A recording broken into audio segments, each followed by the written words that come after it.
તો મોરબીની અંદર ગોપાલ ઇટાલિયા તેમજ આમ આદમી પાર્ટીની સભા હતી અને તેની અંદર ઈશુદાન ગઢવી, ગોપાલ ઇટાલિયા સહિતના મોટા નેતાઓ હાજર હતા અને તેની અંદર મિત્રો આમ આદમી પાર્ટીના જ નેતા પોતે બબાલ કરી હોવાના સમાચાર છે। મિત્રો આમ આદમી પાર્ટીના ગોપાલ ઇટાલિયાની સામે તેઓ વિરોધ કરતા હતા કે આમ આદમી પાર્ટી ગુજરાતની અંદર આવશે તો ગુજરાતની અંદર ગુંડારાજ લાવશે। મિત્રો અવારનવાર ગોપાલ ઇટાલિયા પોલીસ પર નિવેદન આપતા હોય છે, નવા નિવેદનો આપતા હોય છે। તેને જ લઈને આ જે ભાઈ હતા, જે આમ આદમી પાર્ટીના નેતા હતા, એવું કહેવાય છે કે એમને જ પોતે પોતાની જ પાર્ટીનો વિરોધ કર્યો અને કહ્યું કે અરવિંદ કેજરીવાલની પાર્ટી ગુજરાતની અંદર આવશે તો ગુંડારાજ લાવશે।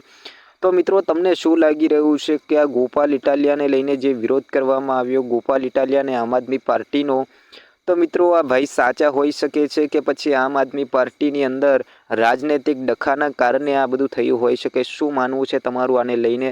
ચોક્કસથી કમેન્ટની અંદર જણાવજો। વિડીયો સારો લાગ્યો હોય તો વિડીયોને લાઇક કરજો।